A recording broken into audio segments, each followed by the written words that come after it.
Hi, and welcome to this up close and personal on crow.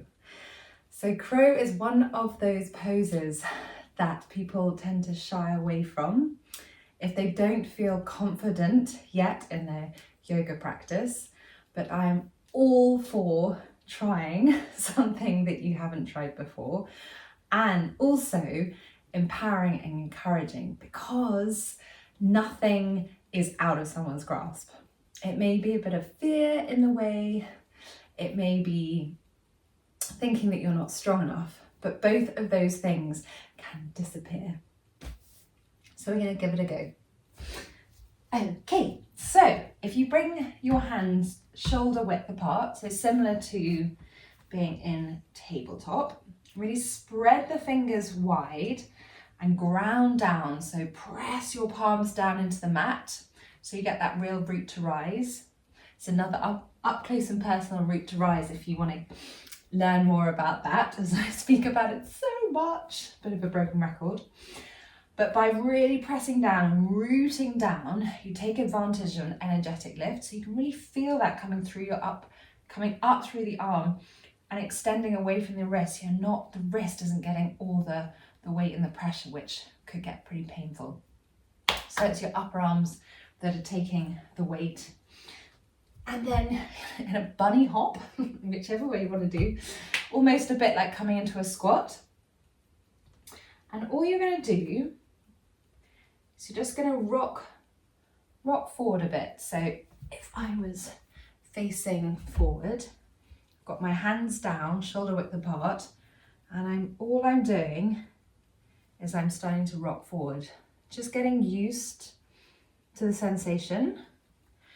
Because I think with crow, it's a lot to do with belief and a little bit to do with fear, to be honest, because rocking forward, you can feel as though you're going to lose your balance, and our instinct is to protect and pull ourselves away. But actually, I'll show you what happens if you do go over and nothing bad happens. So it's sort of just overcoming that and trusting in your own strength and trusting in your ability, both of which you have. So after rocking back and forward, we're then going to come to the next part.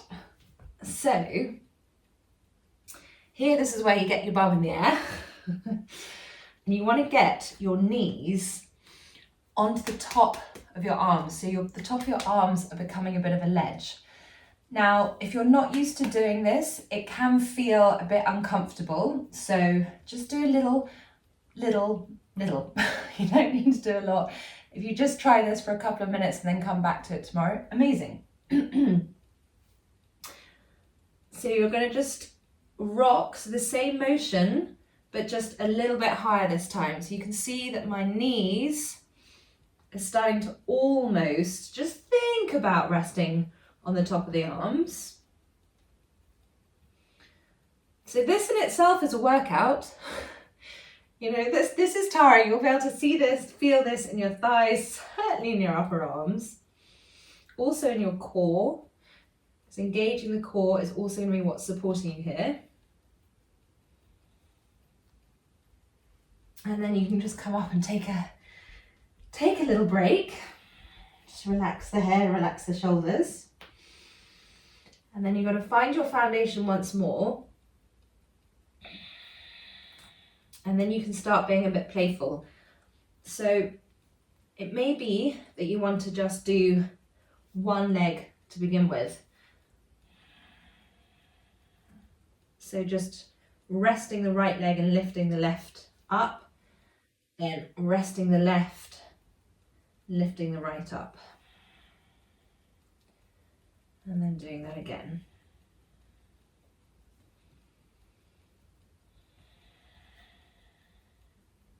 And that in itself might be all you do for the first week. Saying you just have a go at that whenever you dip into it and feel you'll be building strength doing that alone. As you can see, I can already feel the heat being created within my body. So just go slow. You can come back into Uttanasana. Any excuse to do this because it just feels so good. and then you come back down. Where you're heading, I'll show you where you're heading, and then we can take it apart again. Where you're heading is to come forward, and probably further forward than you necessarily instinctively feel comfortable to do, but you're okay. You come forward, forward, forward, lift one toe and the other foot, and then up you come. And then place your arms down. My arms from PT this morning can certainly feel that. So you probably are able to see a little bit of shake in my upper arms. It's a really good workout. So don't be put off if you come to that and think, absolutely no way, because everyone doesn't do it at the start. I wasn't born doing crow. I had to believe in it and trust in it and be playful and not mind getting it wrong, which isn't easy to do. I'm not saying that's easy to do, but just giving something a go and putting ourselves out of our comfort zone can be really empowering. So I'm going to stick my bum in the air again, place my legs, my knees rather, tops of the arms, and then here you can play again with just starting to balance.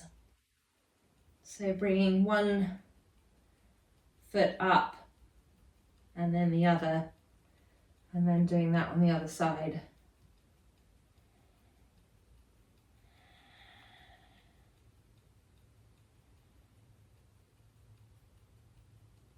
And what I do is I always come to Ujjayi breath when I'm really focusing. So in the breathwork section, there's a video on Ujjayi. So if you're not familiar with it, then definitely have a look at that, because I find what Ujjayi does is it just helps to really bring focus. It just quietens everything. And the beauty of trying something that does that you love and that challenges you helps bring you into a flow state, which I talk more about in an article in the Knowledge Quarter. So so doing something like this is really good for you on so many levels. So taking a pause and then coming back and balancing one foot, the other foot,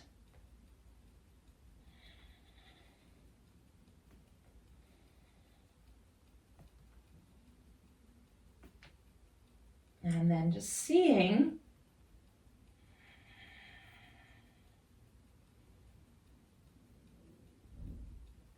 what happens. And if you manage to get one foot off, amazing. If you manage to get 2 feet off, incredible. If you manage to do it for a couple of seconds, that's super cool. But whatever is like a little baby step forward for you, big pat on the back, because that's an accomplishment. Looking at me and thinking, oh my gosh, I'm never going to do that. Well, I've been doing it for years, so I've definitely had a head start, but I'm here to guide you. I'm not here to make you think, oh, I can't do that. I'm here to encourage you and empower you and to give you the belief that you can do it, because I know you can. And I'm going to show you now what happens if you do fall forward, just to reassure you, because that in itself is actually a playful pose that in the future we can have a go at. So let's see, let's see what happens. So coming up, and then the head comes down, and then up into tripod headstand. And then down,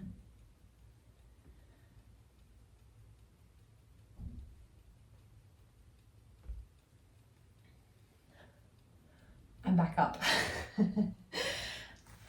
So that's where we will go in the future.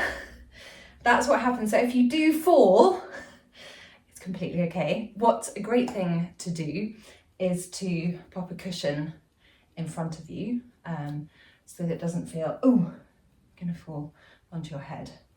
But enjoy it, because crow is such a lot of fun, and it just makes you feel really good. And it's a great workout, as I attest.